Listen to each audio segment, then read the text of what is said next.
But yeah, I mean, we're given tons of examples from Scripture about the different abilities. I mean, there's narrations where Fatima would travel long distances when she was pregnant to deliver food to the Prophet, and it only seemed like a second had went by. You know, we have traditions about Fatima, how she used to cook with her hand in the boiling water because and wasn't burnt by it. And if we look at the character that I was talking about, and that he's going to be the focus of a future project that I'm working on, a documentary about Jabir ibn Hayyan. And Jabir ibn Hayyan, he was an alchemist, and his alchemical workings focused around the concept of takween. And if you look on Wikipedia, it talks about what is takween, and it was basically the artificial creation of life. And he composed for the Caliph Harun al-Rashid a book which had in it not spells but recipes for how to artificially create life of scorpions, of different animals, even of human beings, kind of like the golem concept. And it's a very controversial topic, but if we look in the Quran, it does have a basis to it, because Isa alayhi salam in the Quran, he had the ability to give life to birds for the children of Israel, and it was only done by the will of Allah subhanahu wa ta'ala. And that's also what Jabir ibn Hayyan was saying, that it is possible, but it is God that's creating. It's only through the will of God, but that the ability of takween is something that's very real. And I encourage everybody to look it up on Wikipedia. It's a very interesting thing. And when we look in narrations of both Sunni and Shia sources, you see things that speak takween. That, and if you don't mind me, I would like to read one of the examples to you. Yeah, sure. There's a hadith that says that Harun al-Rashid was looking for someone who could make fun of Musa ibn Ja'far, the son of Ja'far al-Sadiq, belittle him and defeat him in arguments in a meeting. So a magician volunteered to do so. When they spread the table to eat, the magician put a spell on the bread, so that whenever Abu Hassan wanted to grab a piece of bread to eat, it would fly away from his hands. Harun was very pleased and laughed a lot at this. Then Abu Hassan turned to the picture of a lion which was on a portrait and said, "O lion, seize this enemy of Allah." The narrator of the tradition added that then the picture of the lion turned into a big lion, jumped out of the portrait into the magician and tore him up. Then Harun and all his companions who were present were watching, got scared, they fainted and fell down. When they regained consciousness, Harun told Abu Hassan, "I beg you by the right I have over you to ask the picture to return that man." Then the Imam said, "If the cane of Moses returned the canes and the ropes which it swallowed, this picture will also return that man."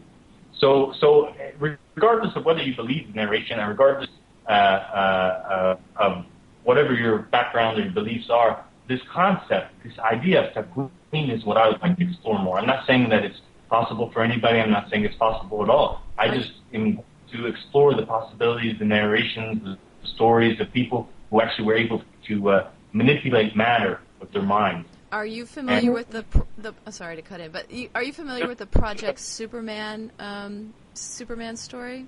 Andy Parrow's story?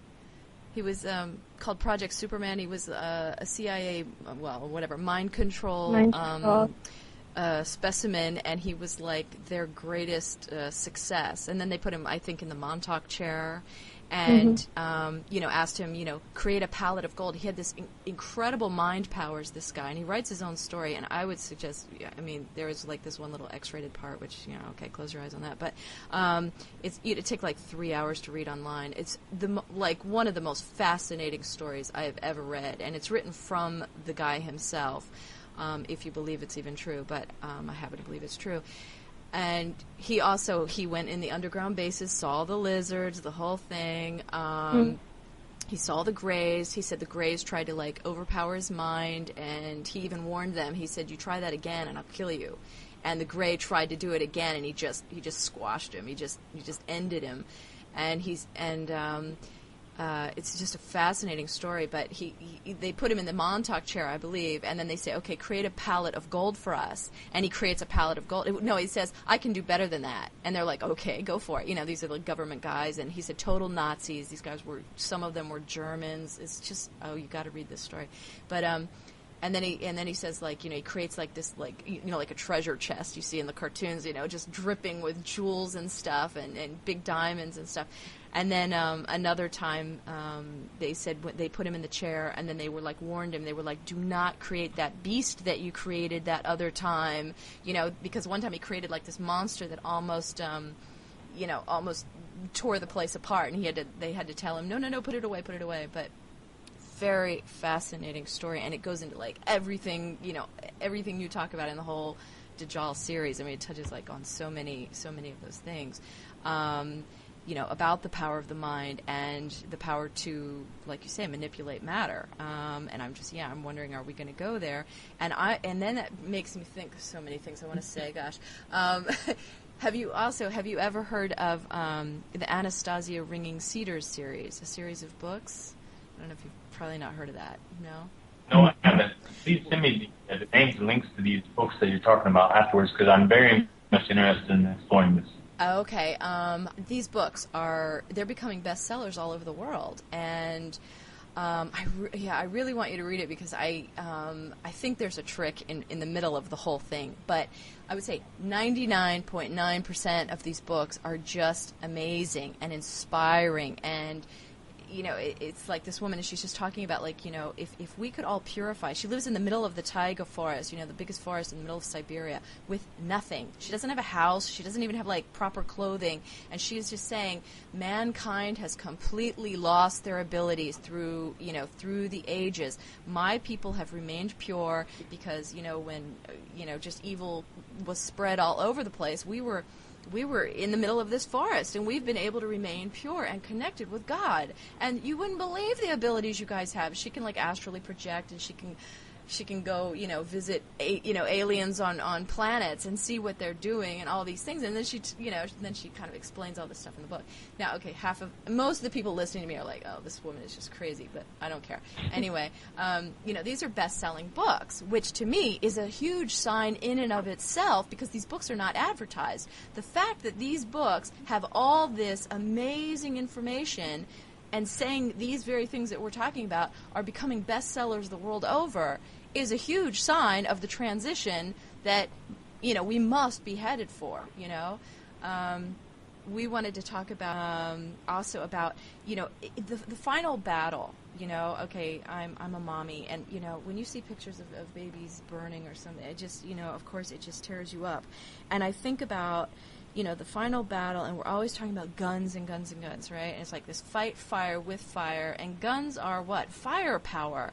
You know, okay, Shaitan is made from fire. Is there not another solution, a water that we can throw on this fire, you know, to it's not this final battle. I see this final battle almost like a Star Wars battle, an energetic battle of the will of men and the power of the mind and the purity of the mind. And I don't know, speak on that if you can.